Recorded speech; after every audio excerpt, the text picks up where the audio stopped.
Totally. So, first of all, just before we get into the specific chart, the way I'm looking at, and this kind of evolved is the way I see this is like on chain is macro, right? So we have that kind of giving you the underlying like broader current of the market, and then we can look at things like order books or derivatives data, which is extremely important on the shorter term timeframes, and then price action is kind of our confirmation of that.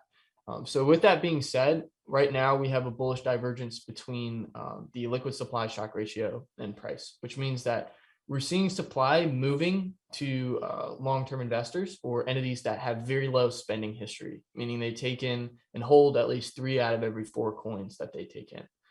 And this is very different to what we saw over May, or in May, I should say. In May, you saw this decline as we kind of had this relief bounce, if you will. And at the time, if you had this metric, you definitely would have wanted to be cautious, right? Because you're seeing supply moving from entities that were previously strong hands to now becoming weak hands. So supply moving from entities who take in and hold most of their coins that are now becoming those weak-handed entities or liquid or highly liquid entities. And so there's a kind of a key difference between that and kind of the underlying structure of what's going on in the market right now. You don't have fundamental investors that are currently turning into weak hands. And this is also reflected in, and this is kind of a good segue to the chart I sent. It's net realized profit loss. And so on kind of a similar note, what you'll see here is that currently investors are realizing profits. Realizing losses more than profits, which just means that you have supply that was previously bought overhead is now being sold, at these price levels. So, people that essentially bought the top are now capitulating down here, versus, fundamental investors that bought in, a long time ago that are now deciding that this is some kind of fair value for them to sell their BTC.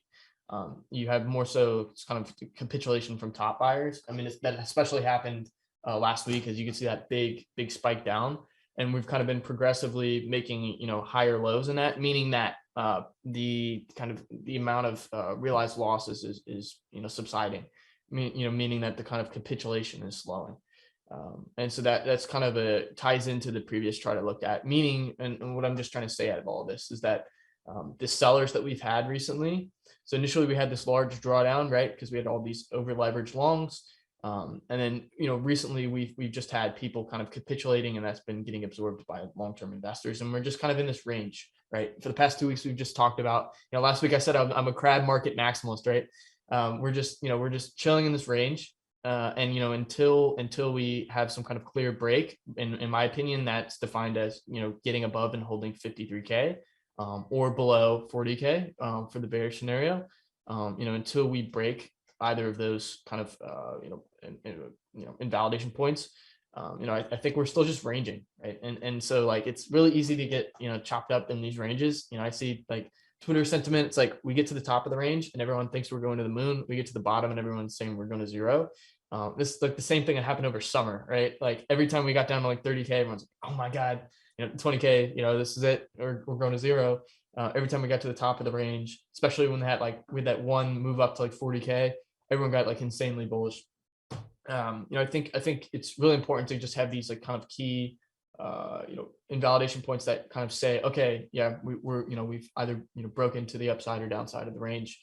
And to me, that's 53K, which we'll get into in a second, as well as 40K to the downside. I think like you definitely don't want to lose 40K for the bulls. I think that would I've been cautious since we had all the derivatives piled up, and especially after we broke below 53, because I said that was kind of like my uptrend kind of cut off for Bitcoin. But definitely if we broke 40K, that be pretty bearish.